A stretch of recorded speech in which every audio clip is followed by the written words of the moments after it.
What's going on, guys? Adam Snyder here with the Homemade Entrepreneur, and today I want to show you how I created $1 million business and how you can too. Now, most people assume you have to be lucky, you have to strike it rich, you have to win the lottery to create some type of $1 million business, and that's not true. I'm going to walk you through what I did, and this is not something that I did just in the last couple weeks or couple months. It's taken years to create $1 million sustainable business. Not one that reaches $1 million and then just drops down. One that has been $1 million business for years. So I'm going to show you exactly how to do that.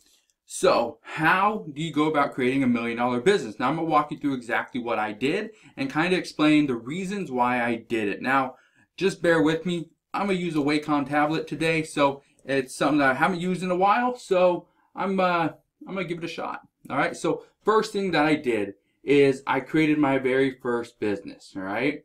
My very first business was created actually back in 2006. So it's not some overnight success. And that was on affiliate marketing, all right? Affiliate marketing. Okay? So that was my very first business. And what affiliate marketing allowed me to do was understand how to be a blogger, which was another business that I had, all right? So I was a blogger. I did blogging. And I monetized my site through affiliate marketing. Okay. Through affiliate marketing, I did, or actually that's ads. And I also did sponsorships. Sponsored, and they're like sponsored posts, sponsored, ads on the side, stuff like that. Okay. What blogging allowed me to do was fund my affiliate marketing business. Pay to run ads to landing pages, pay to run traffic, create more websites, and try to build up a bigger business. In addition to that, because those weren't making a lot of money at the time, I started full-time as a freelance writer. Okay? Freelance writer. Okay? So, I was a full-time freelance writer. What that allowed me to do was, one, I could pay to keep my websites up. Okay, that was the main thing. Because affiliate marketing at the time when I first started, I wasn't making a lot of money. So in the beginning, I was just trying to make an income. That was all I was trying to do. I wasn't trying to become a millionaire. I wasn't trying to, retire, none of that stuff. But what all three of those things allowed me to do was create a website business. Okay, you may have heard me talk about this before. I have hundreds of websites, so I was creating websites. Some I would buy and sell, others I would keep, and they were small niche sites, and I would make money through ads, through affiliate marketing. I'd make money through a little bit with AdSense, stuff like that. I would do sponsors. Okay. And just ways like that, okay? And then when a site was profitable, sometimes I would take that site and I would sell it and make that money. I'd pretty much cash out, right? So this website, or this business allowed me to do that. Blogging allowed me to do that. And affiliate marketing allowed me to do that. But what freelance writing allowed me to do as well is I was able to create more of a service type business, all right? So I was able to create, it's more like a freelance and SEO type business, okay? SEO type business. That is where the majority of my money was coming in, was from freelance writing and from SEO, providing services, stuff like that. That was where the guaranteed money was coming in. And so I took that money and I turned it into something big. And you're probably wondering, what is that thing that was bigger? What was bigger, better than what I was already doing? I had websites, I was doing affiliate marketing, I was running a blog, actually several blogs.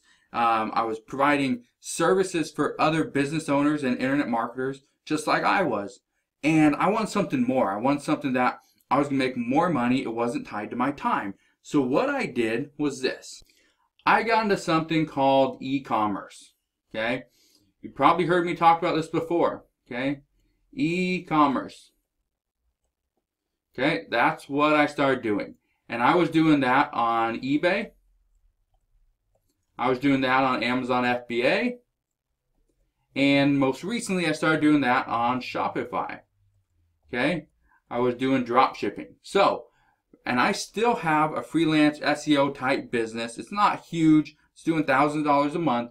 Okay? But it's not as big as it was. All right? So I'm still making money from that, which is helping fund my e-commerce business. I'm still making money from websites. Okay? I do not do freelance writing as much as I used to. I still dabble in it. But just to try to, stay on top of it, I'm probably only making from this. Right now, I'm probably making, I'd say less than $800 a month. Okay, from that. Okay, so that's not making me a lot. Okay, but the affiliate marketing, that business, is still helping me pay for e-commerce. This right here is where the bulk of my money is actually coming from. And most people don't realize that.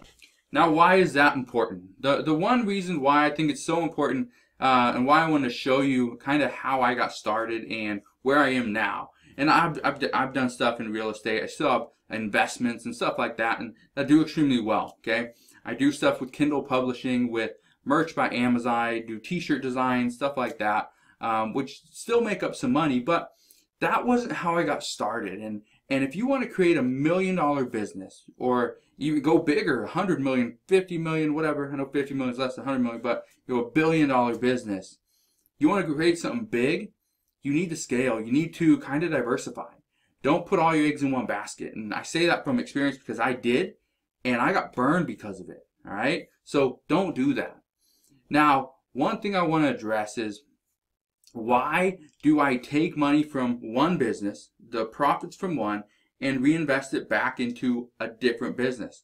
The reason why, number one, my affiliate marketing business, it's pretty much self-sustaining. So it's making enough money to keep it going and keep it building at the same time. I can create more websites and offer more affiliate links. I can run more ads, which work really well.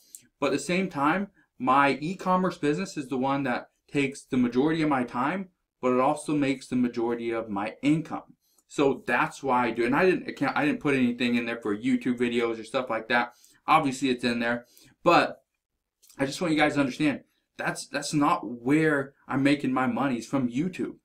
These videos I'm making probably anywhere from $2,000 to $3,000 a month from these videos that I do almost every single day. But the best part about it is I'm showing people how to live that lifestyle that I live. I'm showing people how I got started. I'm showing people how they can do the exact same thing. Okay? So, yeah, I make money from courses and from, I offer affiliate links here and there to different products and services and things that I use here for the Homemade Entrepreneur channel and for my different businesses. But at the same time, again, I'm trying to offer you value first before I provide an affiliate link. All right? So that's what I'm doing. That's my story. Okay? That is how I got started. I started with affiliate marketing. My very first sale made like $6 or $13. I took that. I thought I was golden. I was going to be a millionaire by the next week. But that's not the case. That wasn't what happened. What really happened was I struggled. I struggled to make money. I struggled to get traffic to my website. I was going for free traffic. It was hard. Especially at that time, everybody was doing it. So how come I couldn't figure it out? One of the reasons why I couldn't figure it out was because I was trying to do too much. And once I figured out that actual system that worked, just like the one I showed you, all right, was once I figured that out, I understood why I wasn't making any money. Is because I was doing one thing and it was okay, but if I split up my time better and was more efficient, more effective, I could make more money. And that's exactly what I want you guys to understand. Now, I know my journey to success was not the most glamorous. I was bouncing around from here to there, and sometimes I felt like I was going nowhere. I was never going to make it. I was never going to make $1 million. And, if I kept doing what I was doing with just affiliate marketing, could I have made $1 million? Probably. But would I have learned all the stuff that I learned now? Would my business be as diversified as it is right now? Am I stressed out because what happens if affiliate marketing crashes? Or what happens if Google slaps my sites and they all get shut down? What happens if my freelance business just crashes and crumbles and nobody's making any money there, what happens if my e-commerce business is struggling and I can't find products, or the stuff from China and the US, and it's all just getting to me? What happens? Well, I have other businesses that keep me afloat, that will keep me afloat till I figure it out. It's not like I have a 9-to-5 job and, if something happened there, I'm done, I gotta find a new job. Okay? I made sure my whole business had a solid foundation and was strong. If you can do that, I guarantee you're going to be more successful long term than you will if you just stick to one business and hope and pray that one business pays for your entire future. Because as history has shown us, that's not always the case. So I know this video wasn't a how-to or a step-by-step on how to get to $1 million, but I think this video probably opened up your eyes to, this is what he did. This is what worked for him, right? People that get into real estate, they usually start as a real estate agent, figure out the business. Then they buy their first single family house, their single family home, and they rent it out, and they're a tenant, or they're a landlord, and then they move on to, okay, now let's get a duplex, a triplex. Let's get a fourplex, or now let's get a whole condominium, a whole complex. That's the progression that you need to take, is start small, figure it out, and then build from there. That's exactly what I did. So again, hopefully you guys enjoyed today's video. If you did, make sure you hit that thumbs up button. Also, hit that thumbs up button if you learned something. All right? Don't just hit the thumbs up button just for the sake of it. Hit the thumbs up button if you learned something. All right? So if you did, again, hit the thumbs up button, subscribe if you haven't done so already, and I'll see you guys on the next one.